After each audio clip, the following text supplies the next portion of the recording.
What's up, lore masters? Check out the last episode in the top right hand corner and in the description. It's where we discuss how Anorax put a boot right up Voyager's ass.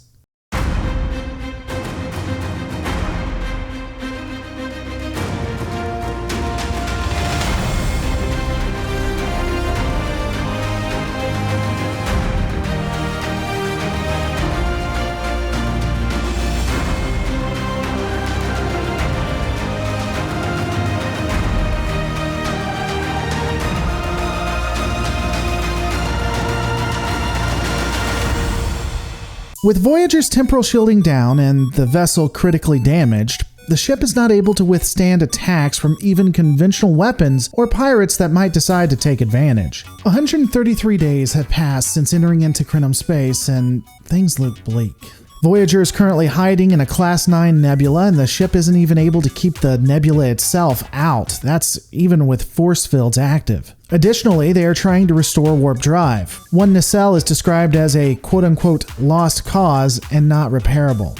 So, they reroute power to the good one, even though a lot of resources say you need 2 nacelles to sustain a warp field. We, again, get to see Janeway at both her best and worst. As she runs around the ship trying to fix everything, her body is taking an unreasonable amount of damage. Her lungs are chemically burned from the nebula, which requires her to be down for 48 hours if she wishes for them to heal. Instead of doing the logical thing and getting better, she orders the doctor to drug her up and gets back to work. She's literally killing herself trying to attain a goal that is no longer reasonable. The crew, all 7 of them, meet together, which is rare, and they enjoy a meal, or at least try to enjoy a meal.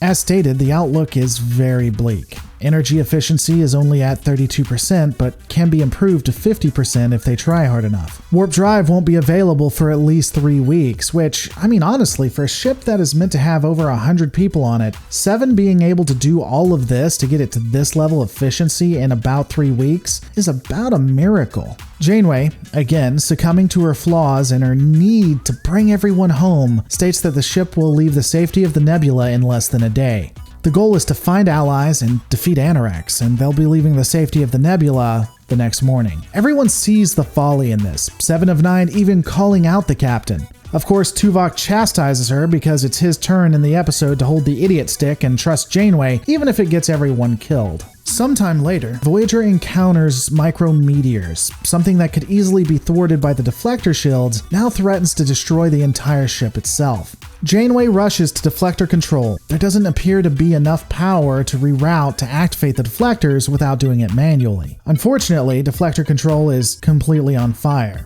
The captain grabs a piece of debris and rushes in, able to restore the deflectors, but at a cost. After receiving multiple horrific burns and scars that won't be able to be repaired with the vessel in its condition, it is clear that Janeway is unstable. Well, more unstable than normal. The doctor attempts to keep her in the makeshift sickbay, claiming that she needs to be treated for PTSD. Janeway threatens to deactivate the doctor and then immediately apologizes, but does counter that she won't be sitting in the mess hall. The doctor tries to relieve her of command, and Captain Ahab retorts that he would have to keep her sedated for it to work, and he'll need to grab a phaser because Janeway needs to get her well. And after that, she walks out.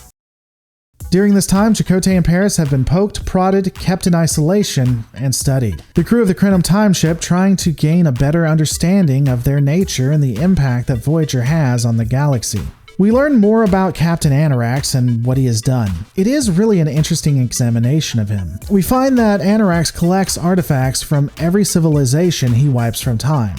So a ton of monuments to dumbasses. We even observed this in part 1, when he took a strip of Voyager and 2 of their crew members before trying to wipe it from history. Anorax wasn't wanting the ship to be completely destroyed or erased from time, he wanted to keep a part of it. He even calls the Crinum time ship a sort of a museum. While many, if not most, will call Anorax insane or misguided, I do wonder if this goes back to our conversation about his character. Because it does seem that he does regret, in some fashion, what he has done or who he has become. The collection of these items, his tone and the way he acts, doesn't feel malicious, but hopeful. That he collects them so that they won't be forgotten, so that they will be remembered. If we remove the delicacies that they are eating, that apparently is all that is left of an empire, of course. We know in the end that he can't let go of what is most likely megalomania with a dash of paranoia. But I do think that the original Annorax was a person who was probably good and is still there to a small degree. While treating the prisoners to a meal, Annorax suggests that Chakotay and Paris assist him in finding Voyager so that he can change time and ensure that none of them ever meet. He even hints that maybe they can make it so Voyager is, in fact, even closer to home. Paris doesn't believe him, but Chakotay seems open to the idea. Captain Annorax opens up to Chakotay, letting him try to figure out how to keep Voyager from meeting the Krenim. Chakotay identifies a comet that caused a course correction and resulted in Voyager entering into Krenim space. The bad Indian-American stereotype attempts a simulation to destroy the comet and realizes that if it had actually happened, if he'd actually wiped it from time for real, over 8,000 civilizations would not have been created. He didn't consider the ramifications of removing even a single rock. Annorax admits that he did this with the enemy of the Krenim, which destroyed the Krenim Imperium. Again, when we watch this, we see regret, we see solitude. It's a side of Annorax that, while it may be fleeting, shows some part of him actually cares and just wants to set everything right. He discusses how he has to lie to himself, that the civilizations he's destroyed never existed. Though we do see his psychosis later as he discusses the loss of his wife and his future and how he feels time is punishing him. Even on Annorax's ship, discord between Voyager crew exists though. Chakotay and Paris are at each other's throats on how to proceed, with Paris thinking they need to create discord and a mutiny on the ship, and Chakotay wanting to work with Annorax because if Janeway's not in the scene, someone needs to make idiotic decisions. Though the argument is cut short when Annorax destroys another civilization to bring back the Imperium, which will ultimately sway Chakotay to agree with Paris. So a plan is set in motion. Paris is able to talk to the second in command and convince him to give the coordinates of the time ship so they can send it to Voyager utilizing the communication systems. Which, to be fair to the XO, after 200 years of failing to restore the Imperium, only to finally have it at 95% and then the captain throw all of that away for his wife, death would seem like a sweet release. In the time it takes to coordinate the attack with Voyager, Janeway forges an alliance with two other species to attack the Krenim time ship. This is of course done off screen because I guess seeing the captain talking two species into destroying the Krenim weapon ship while your vessel can't even go to warp without taking significant damage just isn't good television. The plan is pretty simple. Paris and the crew will bring the Krenim time ship out of the space-time phase that prevents it from being attacked. It will become vulnerable. The allies of Voyager will then disable the vessel. Of course, Voyager will be a part of the fight with only Janeway captaining it. Again, we see her flaw going down with the ship, her home. She's lost everything. Voyager, the ship, the object, is all she has left, and she intends to die with it. There is a wonderful moment between Tuvok and Janeway that I think everyone should see. You really get to understand the bond that Tuvok and her have. The fleet attacks the Krenim time ship. Janeway, having enough time to teach them Starfleet tactics, orders them to go with attack pattern Omega.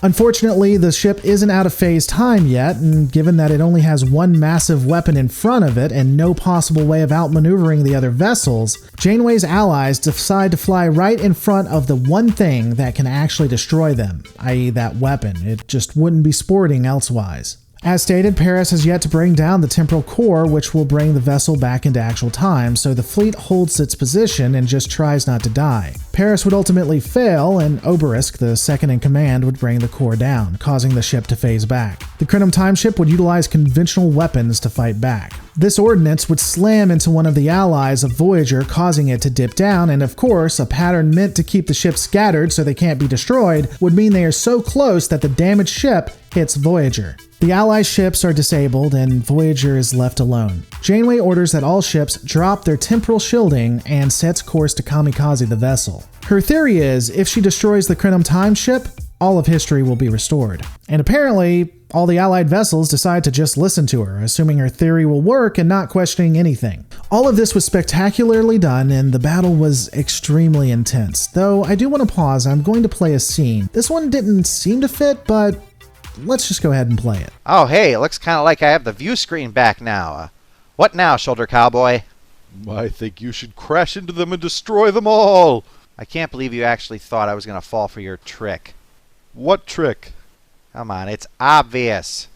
Yes, I know, but... That was Shoulder Adam's idea. You totally ripped him off, Shoulder Cowboy.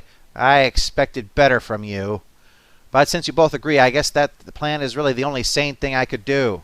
Or you could eat them all. I'm not eating anyone. Alright, course set in. Everyone told to lower their temporal shielding. That will reset time for all of us. Now I just need a clever action hero line. Time's up. Yeah, that's crap if I've ever heard it. I shall consume all of creation. You shut up! Alright, I'll say, crap. Time's up. As time resets, which means none of that actually happened and it didn't really mean anything, we see Voyager, undamaged, come up to Crinum space. We see a Crinum warship, and since Voyager might actually take damage, Janeway agrees to stay out of Crinum space and goes around it, because she couldn't do that beforehand, apparently. I'll be doing one more video to sum all of this up, talk about what could have been, and if there's anything I would have changed in it, but I really love this two-parter. I think this is what Voyager should have been. But those are my thoughts. What are yours? Let me know in the comments below.